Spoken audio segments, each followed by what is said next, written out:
Sell me this pen. This pen is pretty cute. You can see a little Santa here, and it's so special. It's very Christmassy, and you can use it as a Christmas present, as a birthday present. It's very smooth in writing, and you can use it either side for writing. You can write it upside down, even in space. This pen is the best seller among all other pens in the market, and you can't get it anywhere. This is one of the last few stocks that we have on hand in the market. Get it before it finishes. Is that how a typical salesman sells a pen? Well, I would say 95% of people out there would sell this pen in this way. This is what he will do. He will describe everything about the features of this product, the benefits of this pen, and try to get you to buy it. This is the mistake of most people, even myself.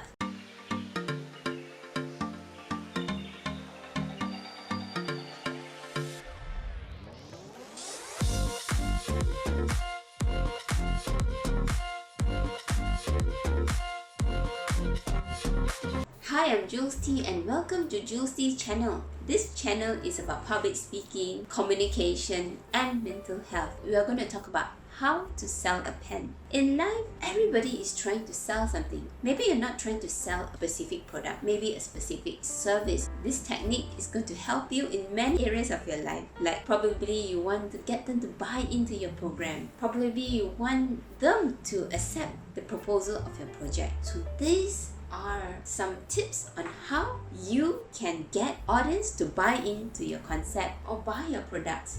When someone asks you to sell a pen, it doesn't mean really selling this pen, but rather knowing what your buyer wants. You need to focus on the person that is buying. What are their problems they're having? What challenges do they face? What do they actually need? So you have to dwell into questions.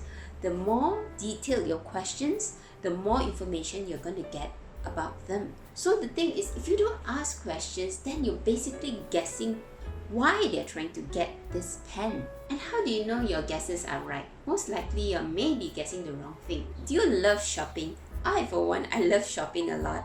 And one of the best experiences while shopping is shopping with your best friend or with your mom.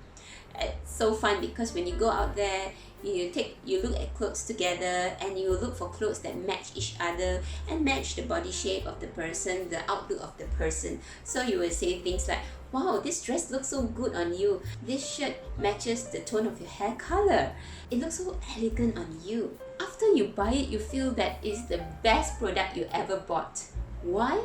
Because the person that you're with actually gives you feedback. The person that you're with actually knows what you like and what matches you the most versus a bad sales experience. This happens when I walk down the shopping aisles and then this credit card salesman will come running up to me, and as they are running and I'll say, no, I have it. I have all the credit cards that you're going to try to sell me. Before they even open their mouths, I have already said no. Why?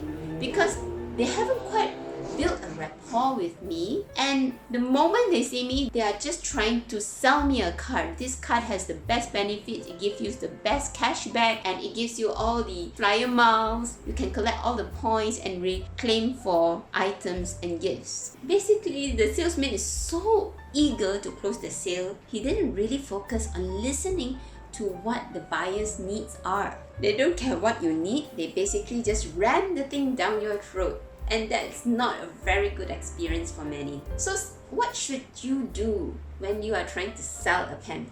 First of all, build rapport. It is important to get to know the other person first. Sometimes it takes time to get to know a person. It will try your patience. But whenever you sit down for a discussion, for example, I'm in the IT consulting line. When I make a phone call to my internal customers, I will start the conversation with asking them how's their day, how's the weather there, or have you had lunch yet? You find a common ground to talk about, and it helps to relax the conversation before you dive deep into the technical details. And usually I find this technique quite useful because once that kind of relationship is built, the kind of trust is built, it is easier to conduct a conversation, or it's easier to sell them the concept that you're trying to promote. And once you have built the rapport, Make sure that you give them the best service you can, or make sure you promote the right products to them. That way, they are willing to then sit down and listen to what you have to say next. Step number 2 is to ask the right questions. You need to ask wiser questions, meaning questions that are more pointed to what are their needs and what are the problems that they're facing, what they're trying to solve, what they are trying to run away from. So how long have you been looking for this pen? And what kind of pen are you looking for? Are you looking for a pen to use for your business, or you're looking for a pen for your personal use? And how much budget have you allocated to buy a pen? Usually, what kind of pens do you buy? The expensive ones or the cheap ones? So the key point is to understand what your clients need and value, and then sell them what they need. Another thing when you ask questions is to realize that people usually do not buy because of logic. I don't buy a shirt at the mall because I don't have a shirt. I have lots of my shirts in my cupboard. I have lots of dresses, but I buy a new dress because I feel good when I wear one. A new dress, I feel that it makes me more confident wearing it. So basically, I'm shopping because of my emotions, because it makes me feel happy, it makes me feel confident. What about your clients? Are they buying a house because they have some kind of ego to maintain? Is it because they want to show to the society that they are doing well, so by buying a big house, it helps to bring the confidence of the family towards him? It makes him feel good? Or are they buying this massage chair for their mother because they want to feel generous to their moms? Or are they buying cryptocurrency because they just don't want to miss out?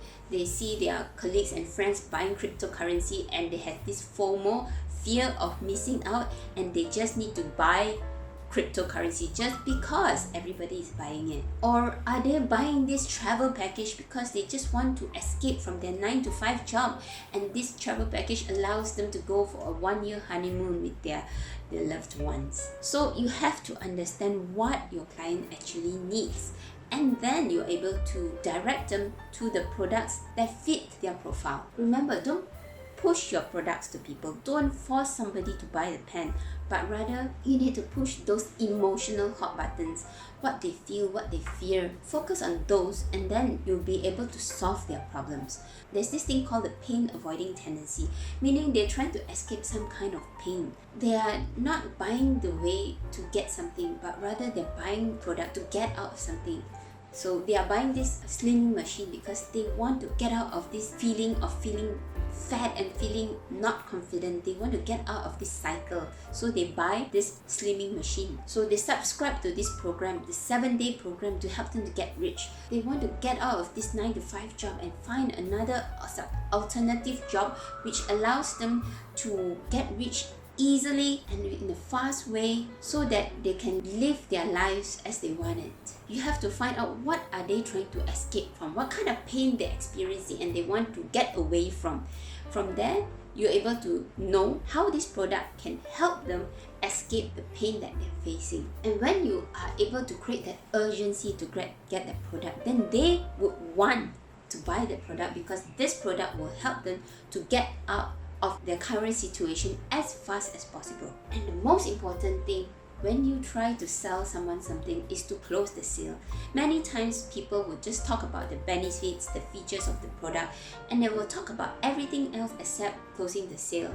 Once you have realized that you have cleared all objections, then it is the time for you to close the deal. So it's important to ask for the money. Ask them if they want to close this deal. Ask them if they want to move forward, if they want to pay it by cash, or they want to put down a down payment. By not asking it, then it defeats the purpose of selling a pen or a product or a service. So in summary, when you want to close a deal, make sure, number 1, you rapport with the person, with the client. Build that kind of relationship with them. Number 2, ask questions, and ask the right pointed questions. Understand what they need, why they're looking for this item, and what kind of problems are they trying to solve. And with that, you know what items that you think that will fit their criteria. Finally, you close that deal. So it is important to qualify your client. Make sure that they're the right ones for you. Don't be afraid to ask questions. So remember, it is not about selling the pen. It is how you try to sell the product, how you understand your client, how you understand their problem, their needs, the tonality, the approach, your posture. If you're confident enough and they feel that they can trust you, then you got that sale. So I hope you enjoyed this sharing. Feel free to share this video if you feel there's someone that can benefit from this video. I hope to see you in my next video.